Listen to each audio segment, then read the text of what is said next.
At 1:03 a.m., someone was standing inside the Moore family home.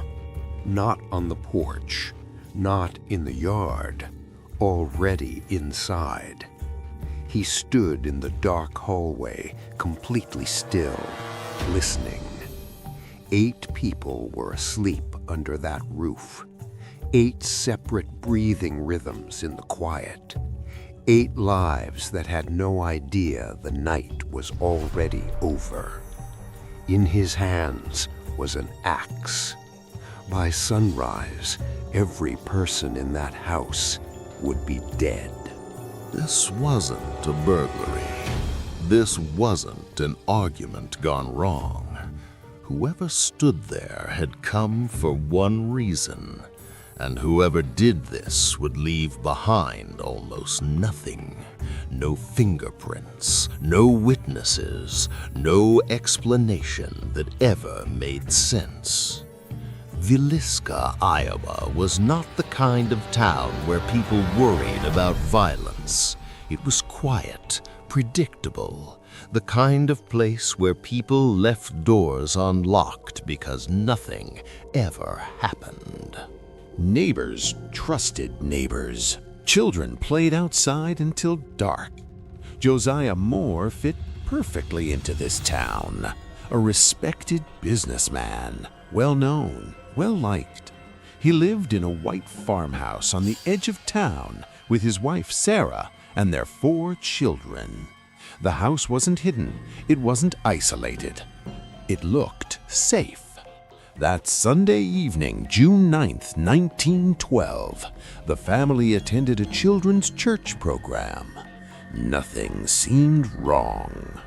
After the program, 2 girls came home with them, Lena and Ina Stillinger. They were visiting Villisca for the summer, excited about a sleepover. No one noticed anyone watching them walk home. Sometime after midnight, the house went quiet. Lights off, doors unlocked, and at some point, someone entered the house. No glass broke, no locks were forced. That detail would haunt investigators forever. Inside the kitchen, hanging on the wall, was an axe. It belonged to Josiah Moore. The killer didn't bring a weapon. That matters. Instead of attacking immediately, the killer moved through the house. He didn't rush. He didn't hesitate. He went upstairs first. That wasn't random. He knew exactly where everyone slept. Electricity followed the path. Fresh air led to the victims.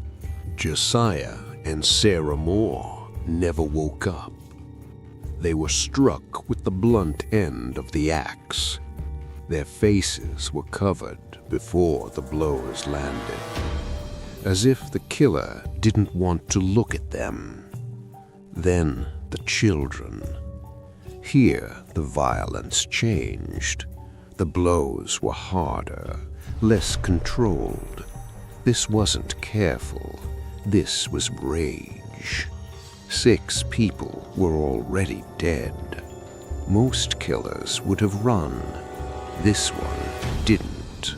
Downstairs, 2 girls slept in a separate room. They were guests.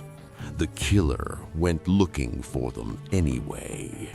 And after it was over, he didn't leave the house. He stayed. Morning came to Villisca quietly, too quietly. The Moore family was usually awake early, but that morning, nothing moved. No doors opened, no children outside. A neighbor noticed the front door was slightly open. That was wrong. He stepped inside, and the smell hit him immediately. blood.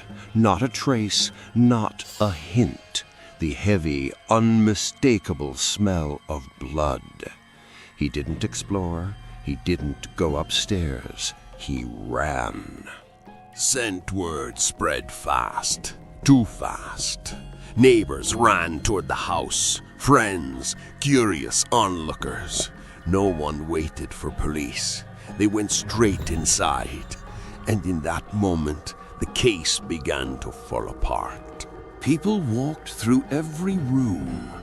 They touched furniture, moved curtains, stepped in blood.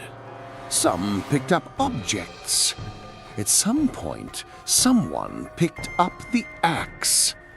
By the time law enforcement arrived, the crime scene was already destroyed. The sheriff had never seen anything like this. 8 bodies, multiple rooms, no suspect. The axe was found leaning against a wall. Clean. Too clean. Doctors examined the bodies. They noticed something strange. Every mirror was covered. Every window shade was drawn. Even the telephone had been covered. Someone didn't want to be seen, or didn't want to see themselves. Investigators kept returning to one detail. The attic. Dust disturbed.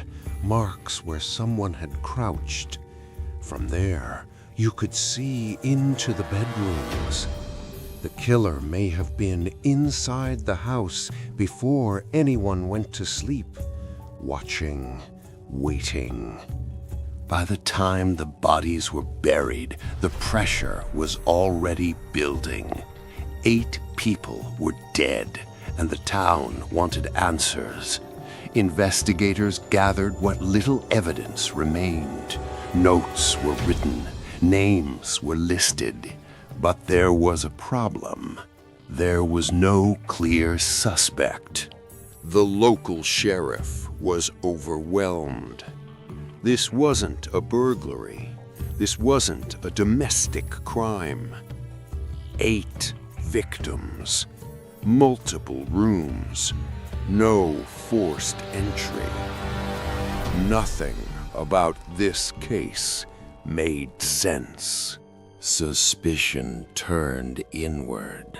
Police questioned local men, farmers, laborers, anyone who didn't quite fit. But no one could place anyone at the house that night.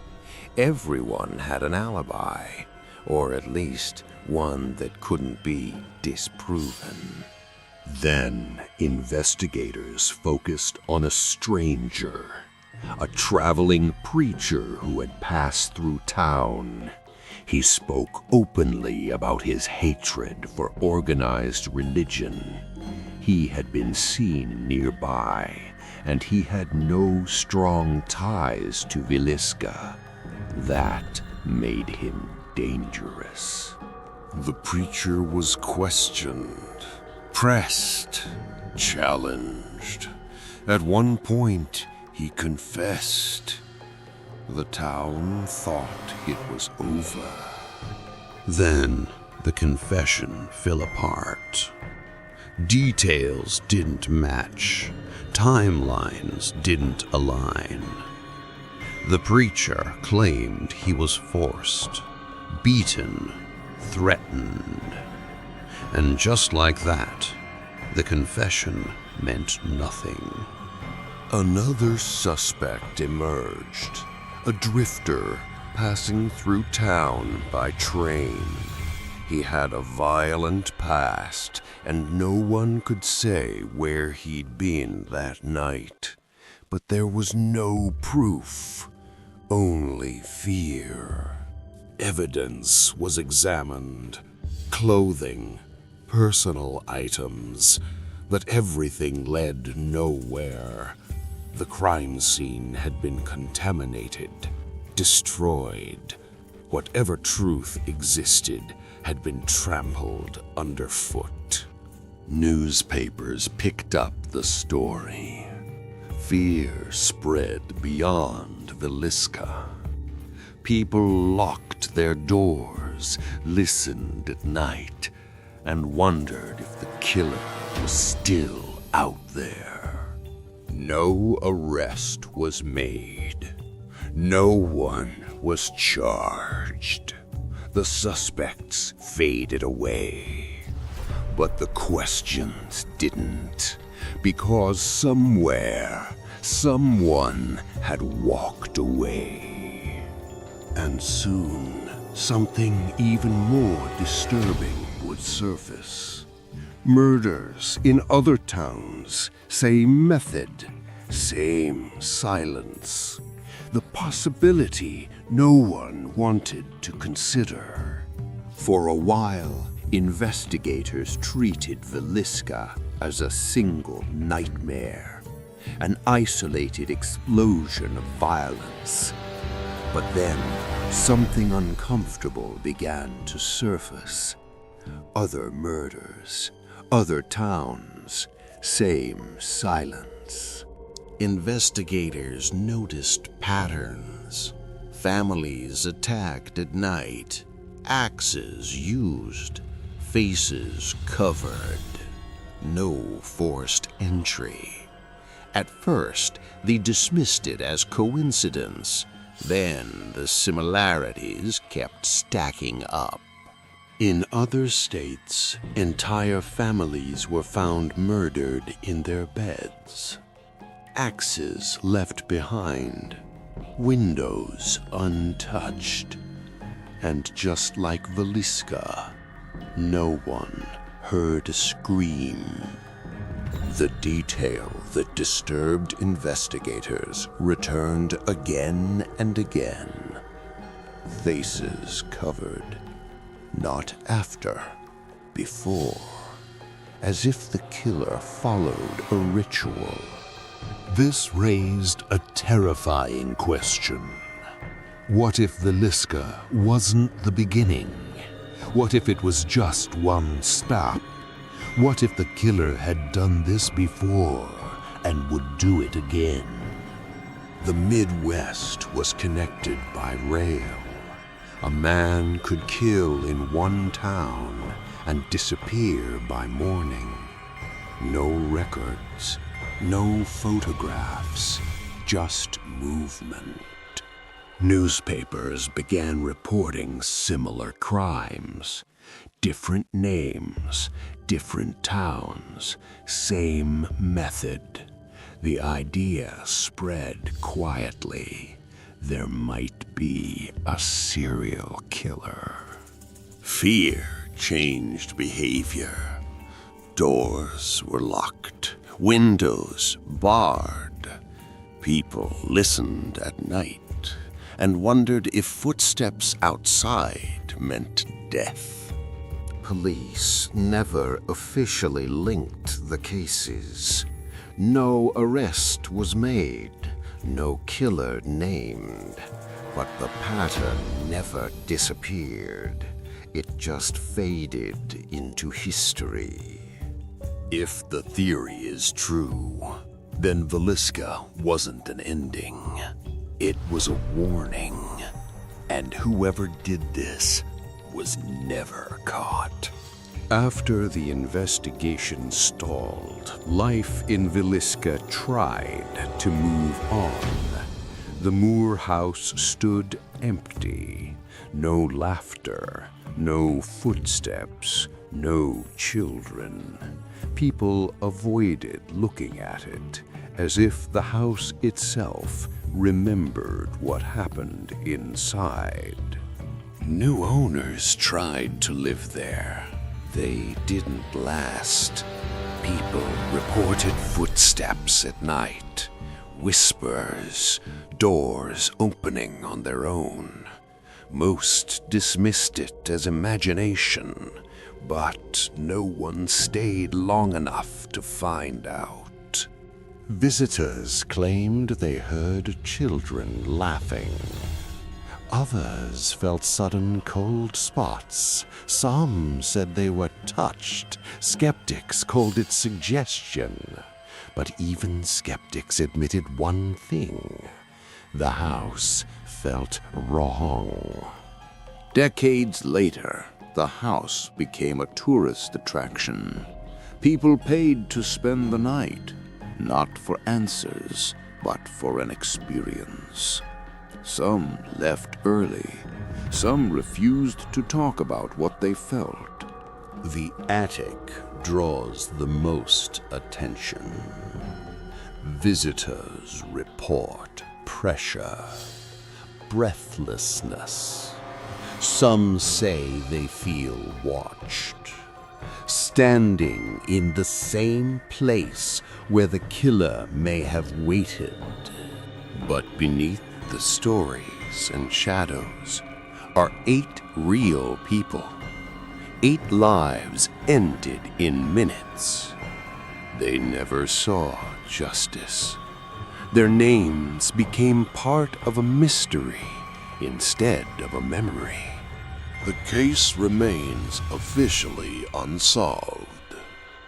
No arrest, no conviction, just theories, and the possibility that the killer died without ever being known. The house still stands, silent, watching, a reminder that some crimes are never solved, and some nights never truly end. More than a century later, the Villisca murders refused to stay buried. Modern researchers reopened the case, not with hope of justice, but with questions. What was missed? What was ignored? Early investigators lacked tools we rely on today. No DNA, no databases, no standardized crime scene protocol. Evidence was handled by hand, sometimes by strangers. Mistakes weren't just made, they were unavoidable. Reanalysis focused on the house's layout, the killer's movement, the order of the attacks. It suggested familiarity, not just with the house, but with routines. Someone who knew when the house would be quiet. Modern profiling raised uncomfortable possibilities. The killer may not have been a drifter. He may have lived nearby, worked nearby, close enough to blend in, close enough to be overlooked. That idea changes everything. Because if the killer was local, then he wasn't hiding. He was watching funerals, reading newspapers, listening to rumors about himself, and no one ever noticed. The Villisca murders were never solved. Not because the truth didn't exist, but because it slipped through fingers too early and too easily. What remains isn't an answer, it's a warning. Somewhere in that town, someone lived a full life after that night and took the truth with them. The house stayed, the questions stayed, and the night never really ended.